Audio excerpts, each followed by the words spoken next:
It gives me great pleasure to be able to be with you today, albeit only virtually, and to participate in the conversation of the Reformed Churches of Switzerland. Many thanks go to Pastor Susan Gisler for her most welcome invitation. As one who has personally visited and traveled in Switzerland many times, I come to you with real admiration and regard for the life and work of your churches.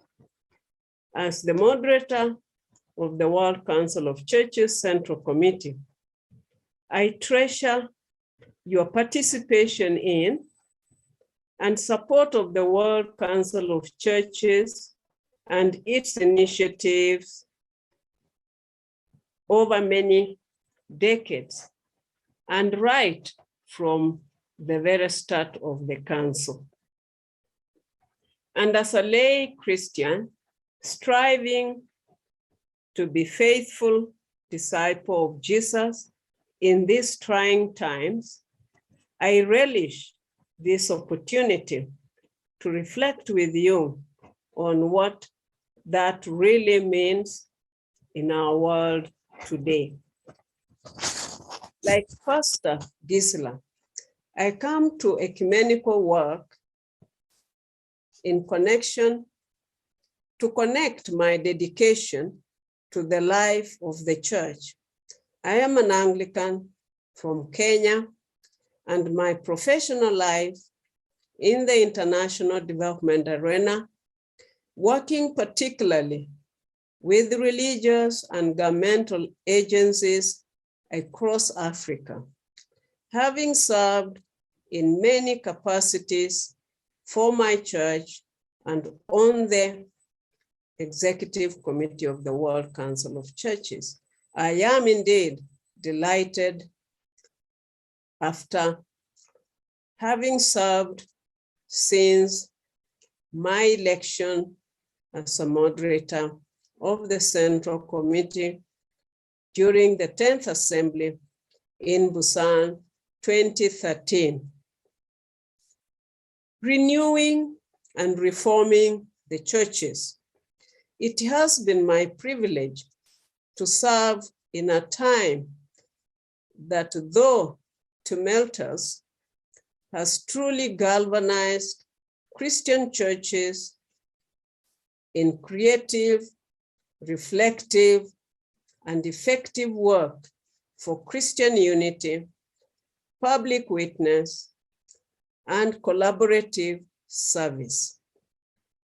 As the World Council of Churches approaches its 75th anniversary, we can see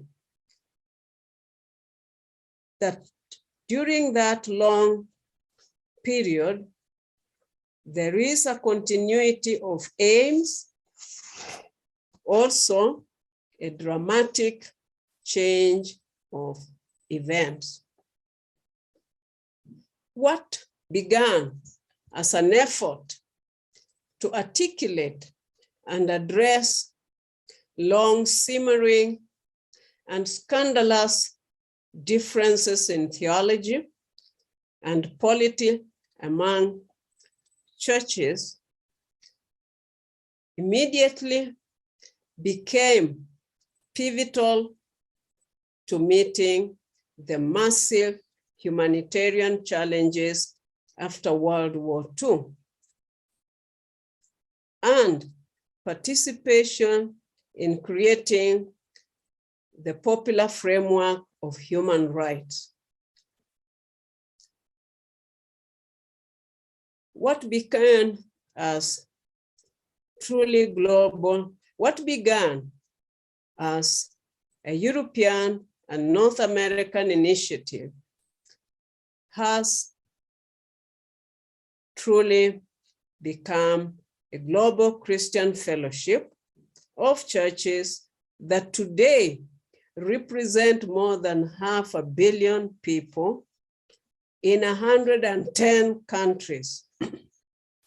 What preoccupied the World Council of Churches at its first assembly, a divided Christianity gathering in the shadow of war and facing the challenge of peace, has since expanded into a whole array of interlocking programs that today also encompass economic and climate justice, gender equity, migration and refugees, race relations, food security, children and youth, theological education and formation, mission and evangelism, interreligious dialogue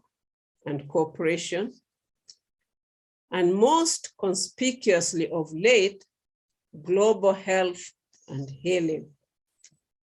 Of course, the fundamental continuity of WCC is also apparent. The ecumenical movement remains a movement for true renewal of churches and in the world. The heart of our fellowship as churches and beyond will always be the ecumenical spirituality we share.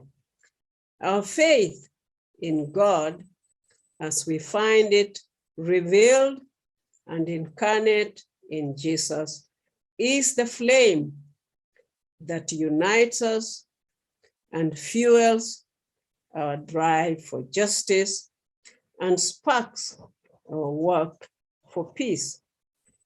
That spiritually inspired work of the World Council of Churches has a much broader reach. However, it aims to achieve the unity of Christians and of all creation, and to overcome divisions so as to serve all humanity in its quest for justice and peace. The WCC functions as one, a convener of Christian churches united in growing fellowship. Two, a catalyst for witness to the faith and its values in the public sphere. Three, a community of service for the sake of our one humanity and the whole creation. The WCC punches above its weight to speak because its programs are of and with and by the world's churches themselves, leveraged through key partnerships with other faith-based organizations, international NGOs, and the various agencies of the United Nations, most being based in Switzerland, which gives it advantage. A pilgrimage of faith. Since its last assembly in 2013 in Busan, South Korea, the WCC has seen itself and the churches themselves on a pilgrimage, that is, a journey of faith, a sacred sojourn in which we search for and attempt to practice justice and peace in the world.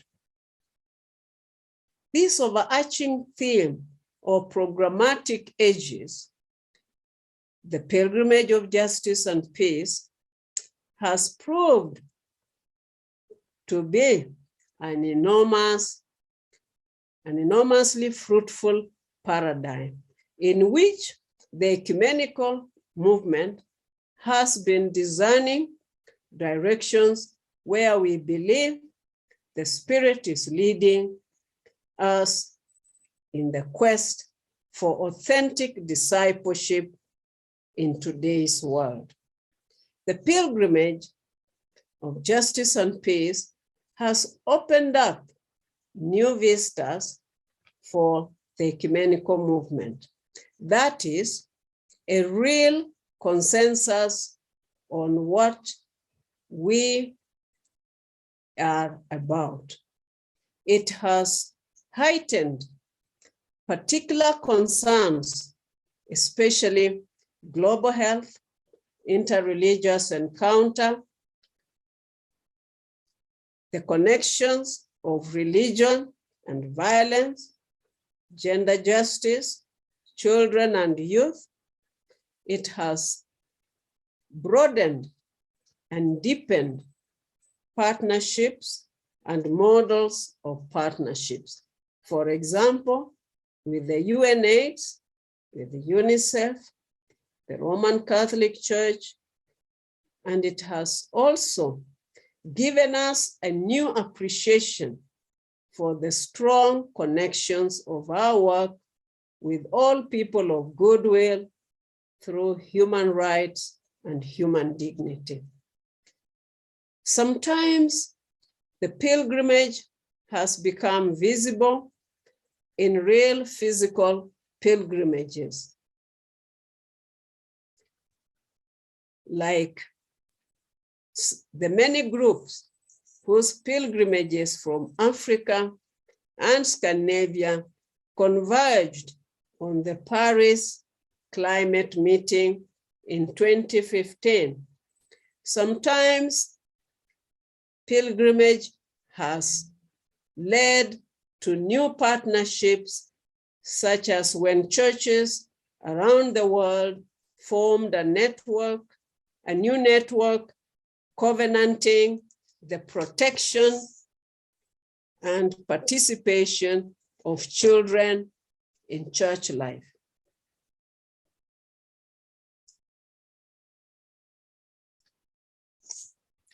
It has led to real and now virtual journeys to other countries to learn firsthand the ways in which justice is sought, as when our study group convened in Japan to explore the manifestations of racism, or when a delegation from the world churches visited sites in the United States that have been flag points of racist violence.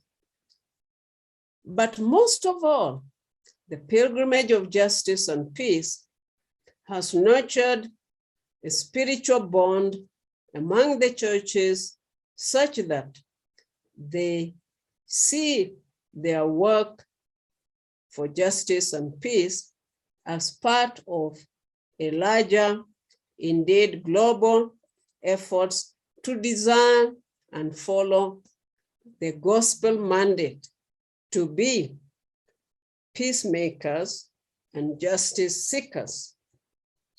Of course, the pandemic has increased our resolve.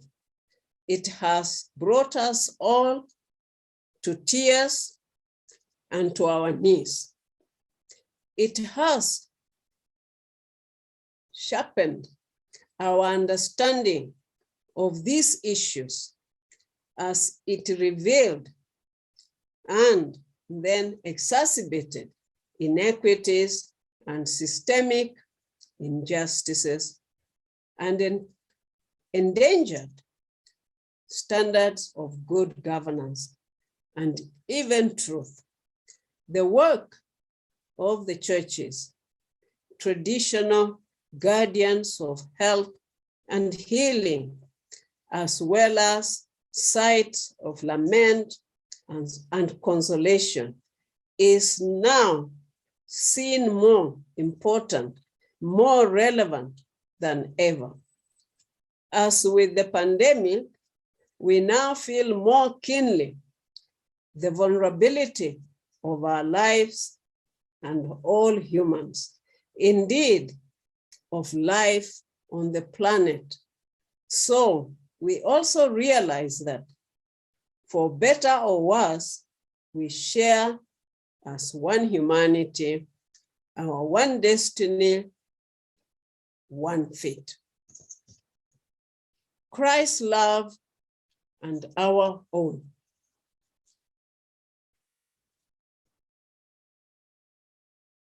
Such indeed is our situation, and the need for full engagement by Christians and Christian churches could not be plainer or more urgent. Today's ecumenical forefront lies in protecting human life and human dignity this time of peril. That is why I find the announced theme of the World Council of Churches 11th Assembly to be held in Karlsruhe, Germany, August 31st to September 8th, to be so apt. It states, Christ's love moves the world to reconciliation and unity. It speaks directly to our experience as Christians, our motive for engagement, and the shape of our work for unity and reconciliation among ourselves and in the world. The call is clarion in the announcement of this theme. In this fragmented and fractured world, the assembly theme is an affirmation of faith that Christ's love transforms the world in the life-giving power of the Holy Spirit against the powers of destruction and sin. The assembly theme affirms that the love of the compassionate, crucified, and risen Christ is at the heart of this world. It is a radical call to the churches to work together increasingly and with people of other faith and all men and women of goodwill for just peace and reconciliation. It is a call for the visible unity of the church to become prophetic sign and a foretaste of the reconciliation of this world with God and the unity of humankind and all creation. As you can see, the assembly theme not only tells us something about Christ and Christ's love, but also about ourselves as loved and commissioned by love.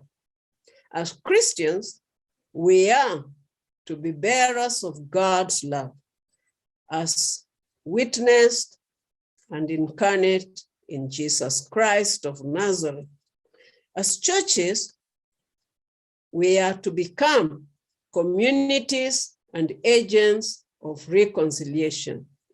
We are, as Bishop Brian Craig has written, to model, I quote, to model a new and radical form of society, not only among the churches, but also with other religious traditions and for all humanity. We are to be a sign of God's promised reign of justice and peace on earth.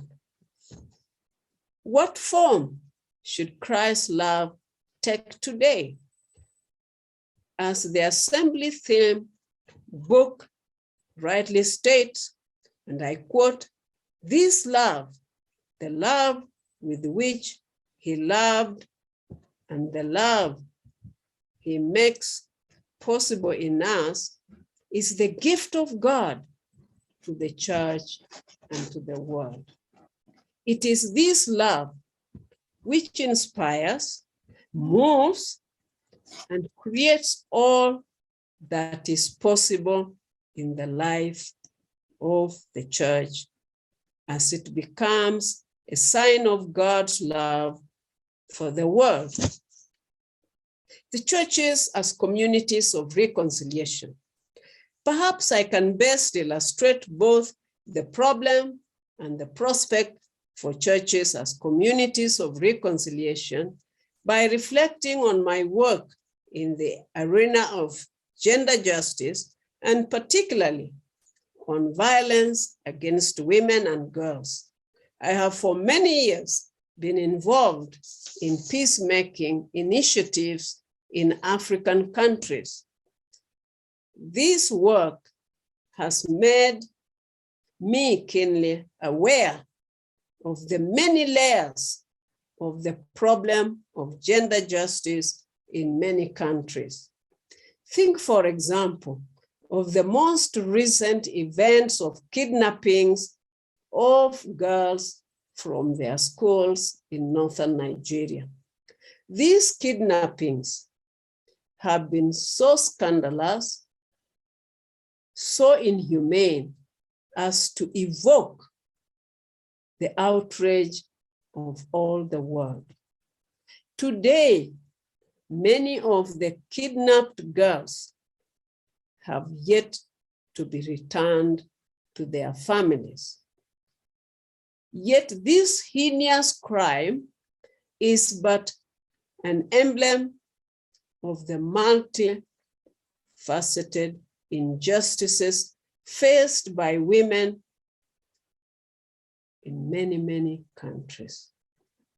Women and children, for that matter, are most often the collateral damage of insurrections, war, and other armed violence. Rape as a weapon of war has become an explicit, deliberate tactic of armed groups. Access to education for girls remains precarious in many countries, and it is often justified on religious grounds. HIV and AIDS in Africa has greatly affected women, and women's access to quality health care remains a major challenge everywhere. Women are especially vulnerable when they are on the move as migrants or refugees. Trafficking of women and girls is an international industry, especially victimizing young girls or women fleeing situations of domestic violence. Genital mutilation of women remains a problem across cultural and religious divides and has become a symbol of the male control of female sexuality. The COVID-19 pandemic has exacerbated key risk factors for violence against women and girls, such as food shortages, unemployment, economic insecurity, and school closures. These have led to an increase in multiple forms of violence against women and girls, especially physical, psychological, sexual, economic forms of domestic violence.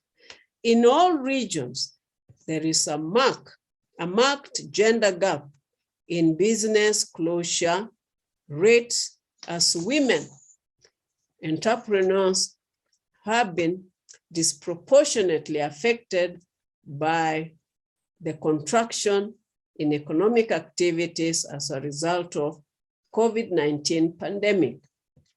Reasons for this include the fact that female-owned firms are concentrated in consumer sectors and services, where the demand shock has hit hardest.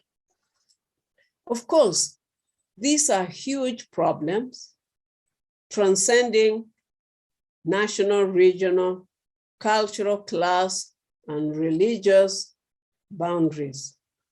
But they all also intersect directly with the life and work of the churches.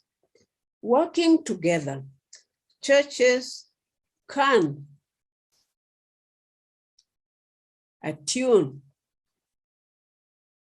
There are many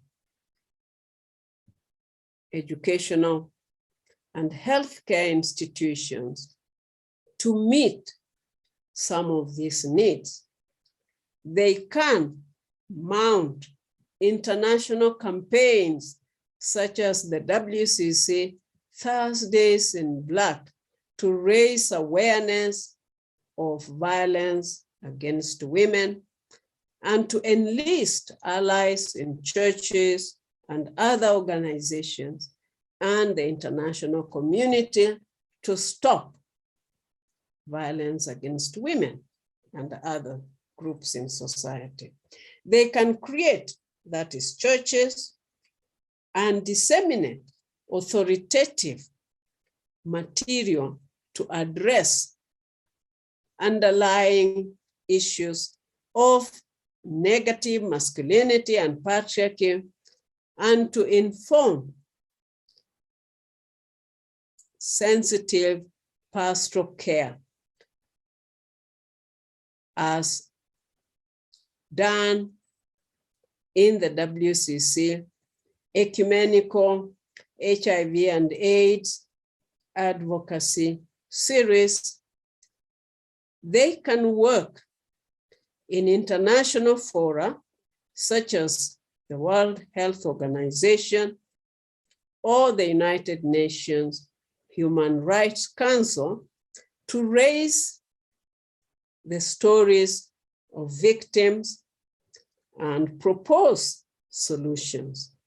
And the churches can also intentionally work with families and communities to nurture the deepest value of human respect and human dignity and the full humanity of women in most fundamental levels of society. I believe that in this unprecedented time, the world desperately needs a movement, a force, or an element for change that is not self-serving, nor discriminatory, nor provincial or ideological, but one that stands for gender justice, indeed, all forms of peace and justice, and works to help lift the world from its own peril. Through passionate and self-giving faith, modeled on Jesus Christ's own love, religious persons can transcend self-interest, group interest, national interest for the common and transcendent good. Almost uniquely, they can nurture the willingness to change. to engage and transform ourselves, the churches, and the world. I offer this example as just one area where the churches can make life-changing differences in our world and redeem our future. Of course, as individuals and Reformed churches in Switzerland, we hope you engage actively in designing what the assemblies call and what the assembly means for you and what you think it should mean for the global fellowship. That is precisely what the work of the assembly is for. It will be a chance to celebrate our shared faith, to articulate our shared hopes, of course, but also to envision how, as diverse traditions can unite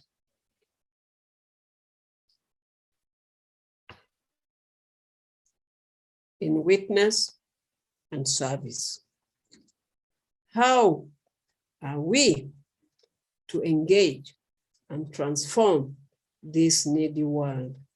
And what measure of personal spiritual transformation will it require of us to become truly available to meet these needs? To prepare for the assembly, we need each one of us to wrestle with our vocation as Christians and our covenant with God in the context and at this historic moment, and to bring that wisdom, that vision to Karlsruhe. We need to prepare ourselves to be ready, to share, to listen, to empathize. And we need to prepare to journey together into the future as we celebrate and hope for a genuine, positive transformation leading to just peace, leading to sustainable society. Thank you for inviting me, and I look forward to seeing you in Karlsruhe by God's grace. Thank you so much, and many blessings.